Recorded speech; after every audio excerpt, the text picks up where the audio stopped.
In 1967, the State of Israel was not yet 20 years old, a newcomer in a region that, to say the least, did not welcome its founding.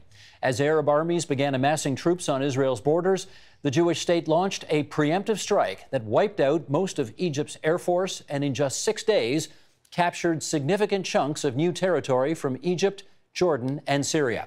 It was an unambiguous victory then, but 5 decades later, that conclusion is much less clear. Joining us now to reflect on that war and its aftermath, in San Diego, California, Samer Badawi, writer and regular contributor to Plus 972 magazine. In Washington, D.C., Hussein Ibish, senior resident scholar at the Arab Gulf States Institute. In Marquette, Michigan via Skype, Gabriel Noah Brahm, associate professor of English, Northern Michigan University, and a research fellow in Israel Studies at Brandeis University. And here in our studio, Jana Stein, Belzberg Professor of Conflict Management in the Department of Political Science at the University of Toronto. Janice, good to have you on this program. And to our 3 guests from out of town, it's great to have you here as well. I want to start, Janice, with a question that takes us back 5 decades ago to a war. And my question is, was it inevitable? It was not inevitable. At the beginning of May, Steve, throughout the region, not a single political leader or intelligence agency predicted there would be a war by early June. However, once a chain of events started, really with the closing of the Straits of Tiran. Closing of those straits by whom? By President Nasser. Of Egypt. Of Egypt, reimposing a blockade. A chain of events began which led to a war that nobody wanted, everybody was trying to avoid, but became inevitable. That's a very cautionary note for the times we live in. It's easy to go over the cliff. There is an analysis that has been done recently of released Israeli cabinet transcripts from the time that, according to the author of this analysis, says the most portentous decision in Israel's history to control the entire land of Israel and its Arab population was made almost in a fit of absent-mindedness. Samer, I want to get you in at that point. Does that make any difference to the way you see the events of 50 years ago this month? Well, it doesn't, Steve, because the fact of the matter is that, first of all, I want to thank you and the producers for having a Palestinian on the show. And I can tell you that from my experience, the prism through which I view the 1967 war is that of my own parents. And, you know, you mentioned that Israel was hardly 20 years old when the war happened. The same applied to my own parents.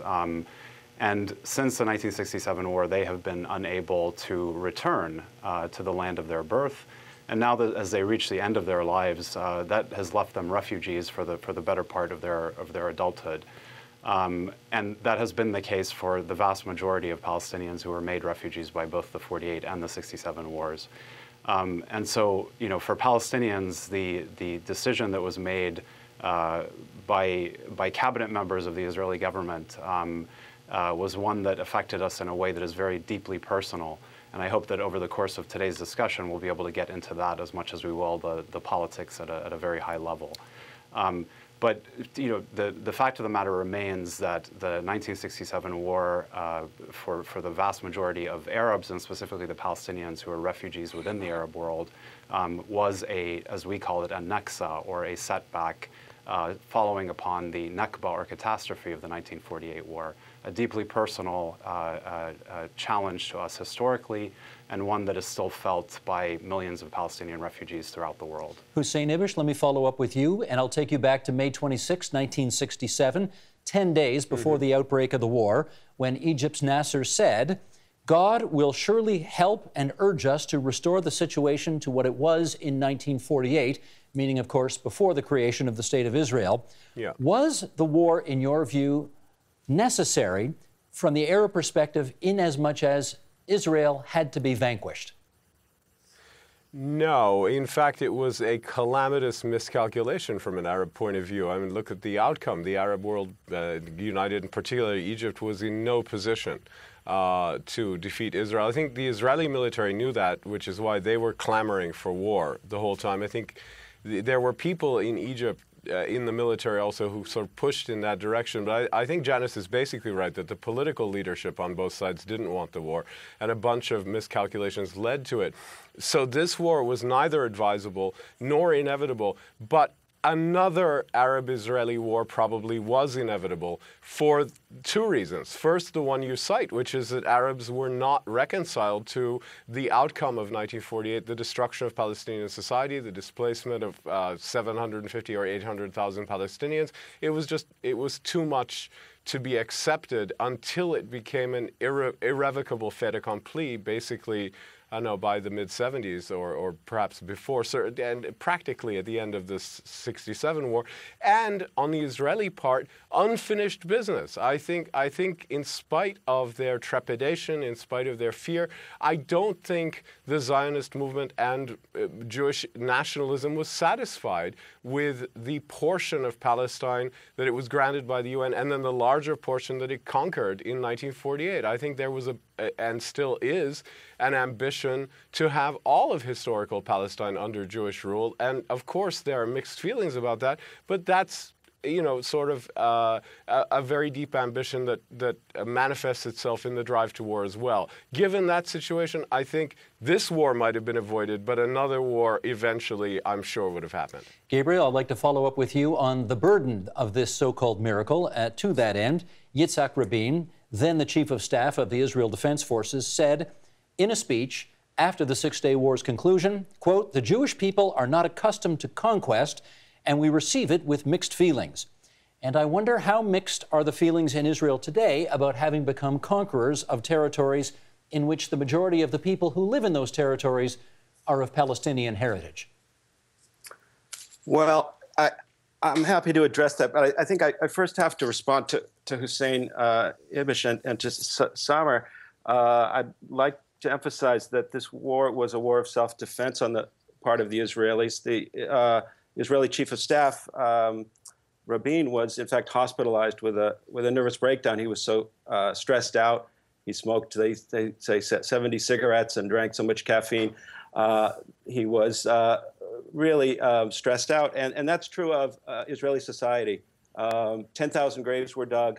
Ramat Gan Stadium was set aside as a giant morgue, and there was great anxiety and fear that the Jews might be wiped out in a second Holocaust. The streets of Damascus and Cairo and Baghdad were shouting death to the Jews. Nasser promised this would be the final battle. A PLO leader, whose name escapes me now, swore that no Jew would be left alive. And don't forget, 80,000 Egyptian troops were massed on Israel's border. The Straits of Tiran were closed. That's a casus belli. The UN was kicked out. Canada, by the way, protested that more vigorously than most countries. So Israel was in a de facto state of war when it brilliantly struck early in the morning and wiped out the Egyptian military. Okay, and really, Professor, with that background in place, we appreciate it, but with that background in place, can I get you to address now the issue of conquering territories in which the majority of the people who live in those territories are Palestinian Arabs? It's a burden. It's a problem, and most Israelis would like to shed that burden. In fact, they've tried to do so consistently. The Israelis have accepted partition since 1937, again in 47, and the Arabs have refused it. After 1967, immediately in the wake of that glorious self-defense on the part of the Jews, immediately in the wake of that, the Israeli government made overtures to trade land for peace. In fact, it was the victory of 1967 that made the whole possibility of land for peace a possibility. It showed the Arab world that the Jews could fight. The Jews weren't going away. It destroyed the anti-Semitic notion that Zionism is a temporary thing and that Jewish sovereignty in the Middle East is somehow an anomaly. It gave the Israelis chips to bargain with. It made a land for peace process possible that culminated in peace with Egypt. Okay, let me pick up on that if I can. Let me pick up on that. And Janice, I want to go to you because 50 years ago, Israel saw its victory as an unambiguously wonderful thing. Some people saw it as, in some respects, God's vindication. is it still seen as an unambiguously wonderful thing 50 years later? Paradoxically, this victory deeply divided Israeli society, and I think you're absolutely right, Steve, to point to the unexpected contradictions that has arisen. On the one hand, it empowered those, some parts of the religious spectrum and some parts of the nationalist spectrum, who saw this, in fact, as the continuation, the fulfillment of both the Zionist vision and the religious vision. And those are not the same thing at all. In fact, there's historically troubled relationships between some parts of those communities. But all of a sudden, the world changed, and that led to the reconfiguration of domestic Israeli politics. At the same time, there was a vigorous group to the left which argued that this would be cancerous, and that was the word that was used over and over, that it would destroy Israel, that the only basis for moving forward was self-determination of two peoples, and that there would have to be two peoples, two states sharing one land. And the last 50 years has been a political struggle inside the country as to which vision at any given moment will triumph. The struggle, as always is for the center. Where does the center go? Does it lean lightly to the right? Does it lean to the left? And that struggle is still going on in the country, but it's shaped by 50 years of failed peacemaking, frankly. Well, as the expression goes, the center has not held in that part of the world. Anywhere. Anywhere. Samar, I'd like to follow up with you and start by reading a quote from Richard Haass, head of the Council on Foreign Relations, who writes that because of the 1967 Six-Day War, Palestinians acquired an identity and international prominence that had largely eluded them when most were living under Egyptian or Jordanian rule. And I wonder how contentious an idea this is in the Palestinian world, having become a people with an identity, in particular, because of the humiliation of the 67 defeat. Can you speak to that? Yeah, well, I think the humiliation was one that impacted the entire Arab world. I think the Palestinians, as evidenced by the discussion so far on this program, have been largely absent from the discussion. And in 1967, that was certainly the case. I mean, I can tell you, for example, that my own grandfather has a birth certificate issued by the Ottoman Empire, had a birth certificate issued by the Ottoman Empire. His degree when he went to college, to a teaching college, was issued by the British, and his retirement was paid for by the Jordanian government. And so Palestinians are accustomed to living sort of in the background and under various occupations over the course of history. The difference with the Israeli occupation, of course, is that the Israelis viewed Palestine, historical Palestine, as Hussein referred to it, as a land without a people for a people without a land. We were essentially erased from the history of that part of the world and pushed out. When you talk about 750,000 people in 1948, you're talking about the majority of Palestinians being pushed off of the land. And so, you know, for Palestinians in 1967, we didn't need the war and the humiliation of 3 Arab armies to realize that we had an identity of our own. But what did happen is that the Arab armies and the nationalism that had become prominent in the intervening years between 48 and 67 was proven to be, you know, if not a falsehood, then certainly something that was incapable of liberating the land for Arabs. And so Palestinians had to take matters into their own hands. And since then, we have seen, and I hope that we'll get into this discussion as well later, you know, a rights-based approach that now, 50 years on, has Jewish Americans, for example, protesting AIPAC, the Israeli lobby in Washington. It has Jewish Americans making alternative birthright trips to Hebron to protest the occupation on the land itself, as happened 2 weeks ago. In the West Bank. And so now, you know, the Palestinian cause has become something of a cause célèbre for people who view it as a humanitarian issue more than one that involves the entire Arab world and the politics of of the United Nations or the Israeli cabinet in 1967. And Hussein, let me pick up on your, forgive me, Samer, but I want to make sure we've got enough time for everybody to make their points tonight. Hussein, I want to pick up from your first answer where we discussed the fact that maybe the Six-Day War wasn't inevitable, but the next one after that probably was. And the next one after that would have been, of course, the Yom Kippur War, launched by Egypt on the Day of Atonement on the Israeli calendar. 7 years later, did that, I mean, thousands of losses on all sides. Israel eventually claimed victory in the end, but obviously after sustaining significant losses. Did that offer Egyptians or victory. Yeah, let me ask you whether that offered Egyptians and or Arabs any kind of revenge for the humiliation of 1967? No, there's no revenge, and revenge wasn't what was sought. Territorial redress was what was sought. I mean, the Egyptians were plainly, and the others were plainly trying to recoup the territories lost in 1967. In 1973, what happened was that the United States rather deftly managed the conflict to arrange a situation. It's kind of a masterpiece of diplomacy by Kissinger. His only really great success in his career, I think, which is otherwise greatly overrated. But he sort of maneuvered to arrange things where Israel would win, but in a very chastened way, realizing they could have lost, and lacking the hubris and the arrogance that came out of '67.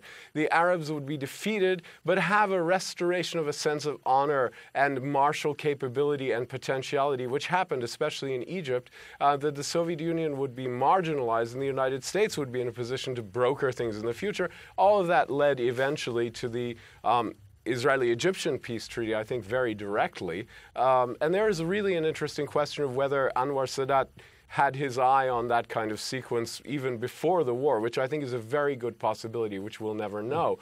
But of course, this has never extended to resolving the core of the conflict, which is the Israeli-Palestinian conflict and the occupation of East Jerusalem, the West Bank, and the Gaza Strip, which goes on with the impact, the human and political impact that Samer has been explaining very nicely. Janice, I'd like you to pick up on the angle of the story that goes like this. For thousands of years, in that part of the world, all sides have been trying to figure out who's David and who's Goliath. We know that 50 years ago plus, the Israelis were considered the Davids, and the Arab world before the 67 war. Exactly, yes. Before the war. And the Arab world surrounding Israel was the Goliaths. I'm not so sure anybody sees it that way anymore. How have Israelis got their heads around the notion that they may now be the Goliaths of the region as opposed to the Davids? Well, I think you're putting your finger on probably the most intractable part of this whole problem. Is certainly the Palestinians see themselves as David. They have none of the assets that Israel have. They have no formal army. They really don't have the capacity to engage on the battlefield in any meaningful way, and they're David. And so therefore the slingshot that David had is really material to the way Palestinians organize their resistance. But here's the irony. And here I'm departing from the way we would calculate this in any objective way and just talking about how both sides see this. The Israelis still see themselves as David.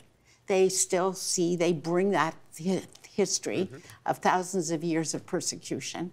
They constantly fear eradication. They revert to Holocaust language and Holocaust imagery. And I think when we understand that we have two Davids here, not objectively, objectively it's clear who the Goliath is. It's Israel on the ground.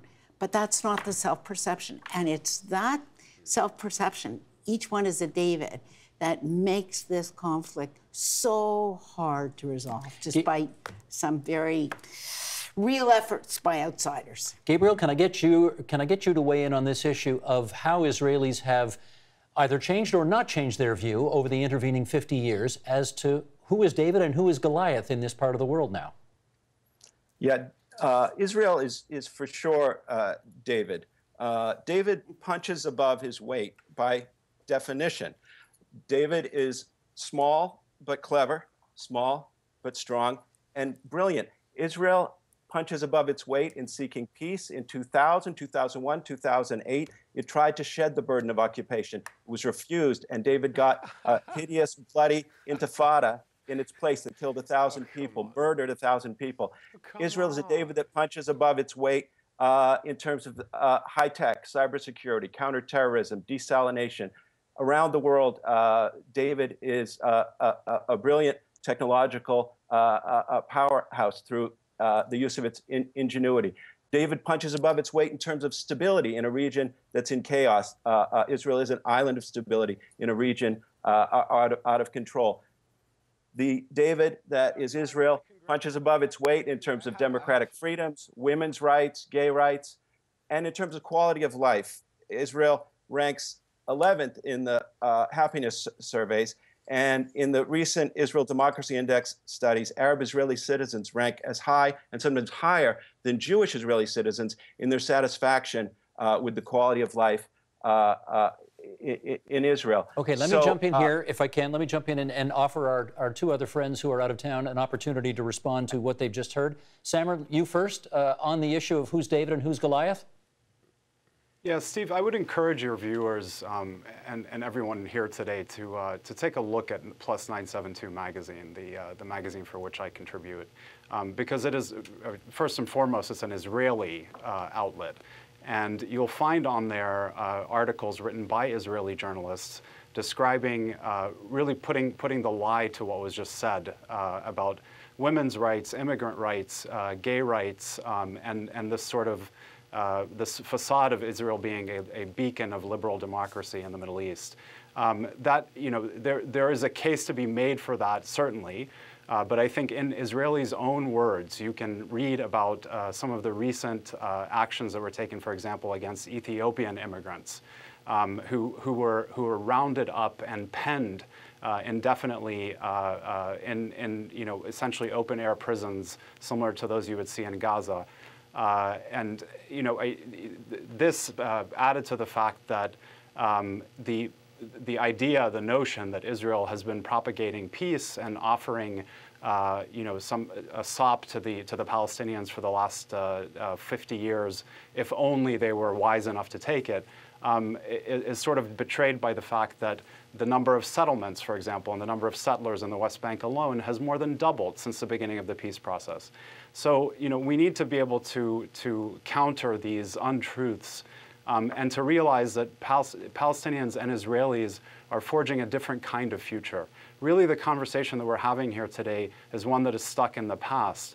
But if you read 972 magazine and you look at what Israeli peace activists are doing in Israel itself, or Jewish American peace activists here in the United States who are confronting AIPAC are doing, you realize that there is actually already a new conversation taking place. And it is those people that we need to listen to. Okay, people who were born well after 1967. Just a word of explanation, yes, since you've mentioned the name of the magazine. 972 is the area code in Jerusalem, is that right? It's the area code in Israel, yes. In Israel, okay, very good. Hussein, please, a quick response to what you've heard so far, and then I want to do a follow-up with you, but briefly, if you would. I mean, it was great. What I think Yuval is his name. I mean, it was a pure Stalinist party line, black and white. Israel good across the board on everything. Yeah, implicitly, the Arabs bad. It was funny. I mean, it was really actually amusing. And particularly to give the Israelis credit on democracy, well, yes, internally, of course, in Israel, there is certainly an interesting measure of democracy originally, but there are also these millions of Palestinians that have been part of the greater Israeli state since 1967, that's 50 years on the big majority of Israel's history, who are totally disenfranchised. They're not citizens of Israel or any other state. There's nothing like that anywhere else in the world, and Israel presides over that. And also, to give Israel great kudos on being willing to have peace and making peace overtures and wanting to shed the occupation is amusingly silly. Anyone who knows the history will see that this is absurd. All right, so let me jump in. Please try to be a little bit honest. You'll be more credible if you're a little bit honest. Let me jump in and give Gabriel a chance to respond. Hussein Ibish, I'm surprised to hear you say this. I know you're working. I find you usually much more honest than you're being here today. Dennis Ross agrees with me about this. Bill Clinton. Anyone who knows the history of the Israeli peace process as well as you do knows that credible offers were made, as I've suggested, on and that both they sides. were refused. And yes, they were refused. Yes, here's the reality. Both sides have made Palestinians. credible offers, and both leadership. sides have said no. There is no agreement. That's why there's no agreement. It's not, no side has a monopoly on making offers, and no side has a monopoly on saying no. There are no clean hands here. Not Israel, not the Arabs, not the Palestinians. In which case, that's the truth. In which case, let me jump in and put this to Jana Stein. Let me put this to Jana Stein, because I think Samer mentioned a moment ago that we have been dealing a lot with history. Let's bring it into present day.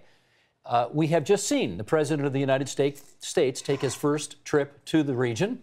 Had some interesting things to say. I think that's about as benignly as I can put it. Did the Trump visit to the Middle East move the yardsticks on anything at all, in your view? No, it did not. There was no substance whatsoever. So I think it's misleading to think that he did. There is one interesting thing, because I've just come back from the Middle East.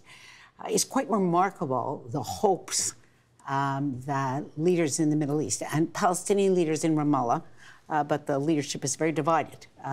So you have to be careful who you talk about. There are many Palestinians in Cairo, in Tel Aviv. There are, I think, unreasonable hopes that because Trump is so unorthodox and so undisciplined, he's going to break through decades of impasse and somehow make a deal as if we were dealing only with a real estate problem. Yes, there's, of course, real estate at the core of this in the very literal sense, but there's identity, there's history, there's memory, there's rights. He's a real estate developer, so it's not unusual he might see the world that way. But he sees it in this very, very narrow way as exclusively a real estate problem. And I, frankly, am not overly optimistic. I don't share the optimism of the people that I spend time talking to. Samer, let me try this with you. Should Palestinians who are looking for a solution to this 5-decade-long problem feel encouraged about the fact that it looks as if the new American president is trying to put together some kind of Sunni-Israeli alliance against Iran? Does that help move things forward at all, in your view? I think for the vast majority of people who see some hope and optimism in terms of forging a just peace in Israel-Palestine, what Trump says or doesn't say is entirely irrelevant. If anything, the fact that his most recent visit yielded nothing and demonstrated yet again his inability to move the ball forward on this issue or any other issue for that matter, domestically or internationally, what that has done is that it has proven the point to Palestinian and Israeli peace activists that really we need to take matters into our own hands. The U.S.-backed peace process and what has happened on the international stage since Kissinger and what Hussein referred to earlier has only moved the ball backward, not forward. And what is actually helping today are things like the boycott, divestment, and sanctions movement, which are entirely grassroots-based and are actually forcing the Israeli government to reckon with the policies that no U.S. administration has forced them to reckon with over the past 50 years. So these are the things that we put our faith in, and this is where we see our optimism and our hope. Gabriel, in your view, did anything constructive come out of the president's recent trip to the Middle East?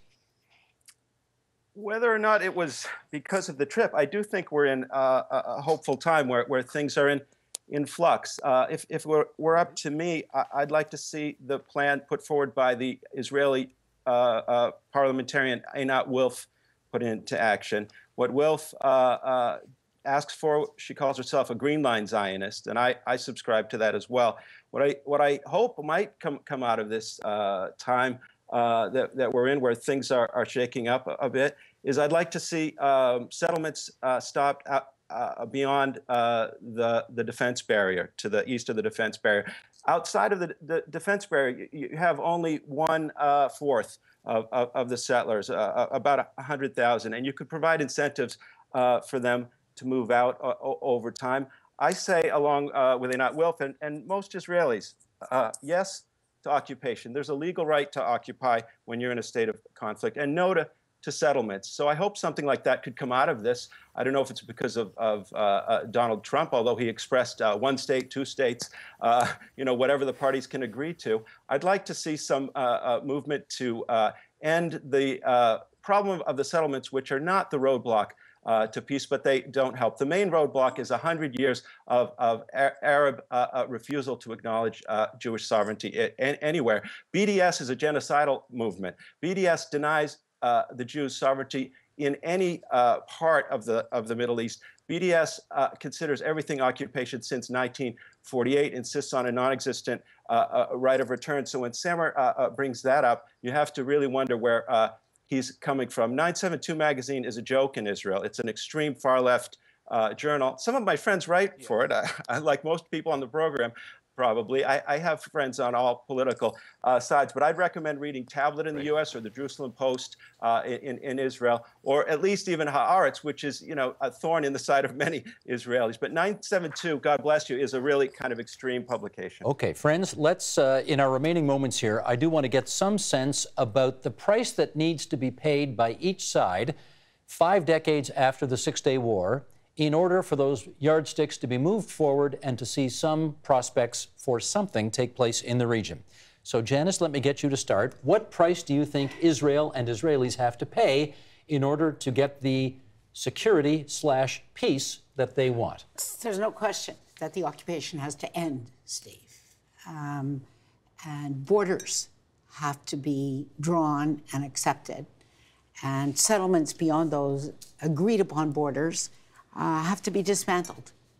And that's why this has been so difficult for many Israelis to come to terms with. Really, the one interesting moment in the last few months has been Donald Trump's first meeting with Prime Minister Netanyahu, in which he asked him the one question that Netanyahu could not answer, and very different from any question any U.S. president had ever asked. It was, draw the border for me. Where do you want the border? The reason Netanyahu can't answer that is he would have to split his coalition wide open in order to answer that. So when we see the current coalition broken up and a new government formed, which is much more broadly representative, that's when it's worthwhile being mildly optimistic, not before. Hussein, let me ask you the other side of the coin and the same kind of question. What price do you think Palestinians are prepared to pay to get their own country 5 decades after the Six-Day War? I mean, let me say that first of all, that I think Janice put it extremely well. Secondly, I think I don't want to speak for Palestinians, and we have Samer here, so I'll defer to him on this. My sense is that if you want to have a two-state solution, which I believe is the only workable one, then Palestinians need to concentrate on maximizing the territorial proportions of their state and the sovereignty of their state, and accept major compromises on refugees and certain other issues that are really, you're not going to get a major compromise out of Israel on. What I think is most important in the present moment, and where there's some hope, is, especially compared to 1967, is that the zero-sum mentality on both sides, particularly between Israel and the Arab states, that informed the war is not there anymore.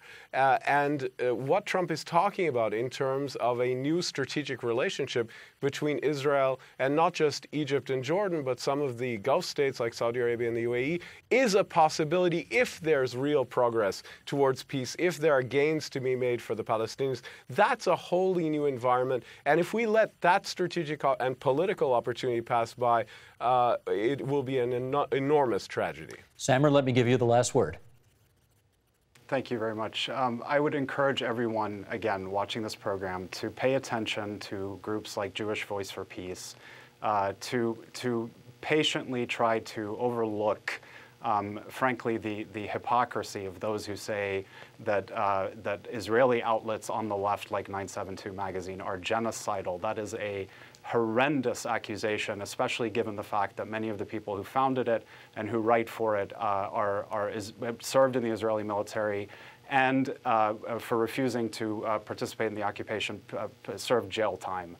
And so I would encourage everyone here to pay attention to the people on the left, among Jews, among Palestinians, among Israelis who are actually forging a better future. Much of the conversation today is analytical and retrospective, but the prospective, progressive voices that are out there do exist.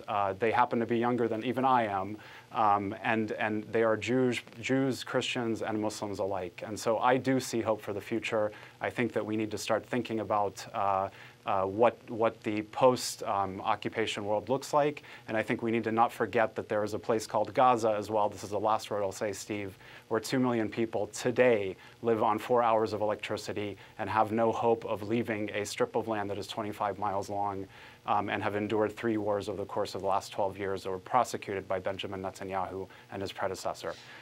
So rights-based approach, that is the hope for the future as far as I'm concerned. I want to thank all 4 of you for coming on TVO tonight and having what is always a difficult conversation. Samer Badawi, contributor to 972 Magazine, joined us from San Diego. Hussein Ibish from the Arab Gulf States Institute in Washington, D.C. Gabriel Noah Bram, professor of English at Northern Michigan University, joined us from Marquette. And Jana Stein from the University of Toronto's Munk School of Global Affairs. Thanks to all 4 of you for coming on television with us tonight. Help TVO create a better world through the power of learning. Visit TVO.org and make a tax-deductible donation today.